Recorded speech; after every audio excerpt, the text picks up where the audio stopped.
So the question today is, what size of parallel clamp should you get first? I was asked this question by a viewer and it kind of caught my eye because I'm more expecting the what type of clamp should I get? What type of clamp is better? Because, you know, we all do the what type of tool is better thing, but I've never been asked the what size of clamp should you get first. If you look at my main clamp wall, I think it's obvious what type of clamps I think are best, at least for the type of woodworking I like to do. So spoilers, I've got 15 of the 24-inch size parallel clamps compared to just 4 of the 12-inch, and I have 6 super long 41-inch. I do also have one 32-inch capacity, but this was supposed to be a 24-inch, but the store sold me a broken one, and when I took it back, they didn't have any 24-inchers to replace it with, so they gave me this 32-inch. So these are the first 2 parallel clamps that I ever bought. I don't even remember how many years ago, probably in the 2000 to 2004 time frame. They're a company called Gross Stabil, which doesn't exist anymore.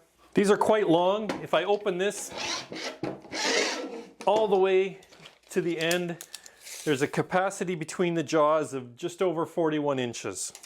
I bought these 2 at a wood show in Toronto, like I said, back in the 2000-2004 time frame. And I was very hesitant because it was almost 20 years ago. You know, I have a lot less money then, and these are not cheap. But I saw lots of people buying them. They were the new hot thing. I'd read about them in magazines and some of the online forums. You know, this is way before YouTube existed. I wanted to give them a go. I mean, I'd been using pipe clamps up until this, and I really wasn't loving it, so I forked out for 2 of them. I quickly grew to love using parallel clamps. I love that they have a very big surface. I love that it's non-marring. I love that it's parallel and it stays parallel. I love the amount of force that they can exert when clamping. And so yeah, over the next 15 to 20 years, I gradually added more clamps until I have the pile that I have now. And yeah, somebody's probably gonna make a crack about, you know, you can never have enough clamps. And it's true. I've had clamping sessions where almost everyone is in use, and that's just because you use what you have. If I had half this amount, I would just take longer to do a glue up. But like for instance, 2 years ago when I was working on my kitchen, since I had all these clamps, I could have almost all of the doors clamped up at once when they were being glued. You use what you have. If you want to see how I made this clamp rack, I've got a video about that. I'll put a link up in the cards and down in the video description. You can check that out. But back to the question at hand.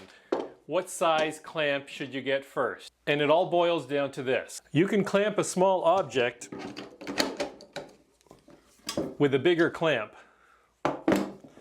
but you cannot clamp a big object with a small clamp.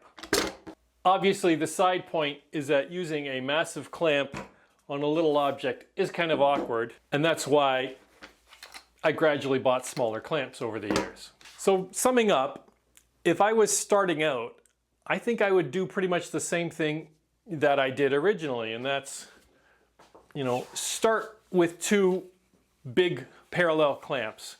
Try them out. See if you like them.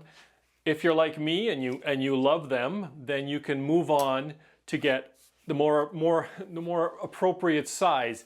If you don't like them, well, you've only bought 2, so you haven't spent a lot of money, and believe me, it is handy to have big clamps. There have been times where these have not been long enough.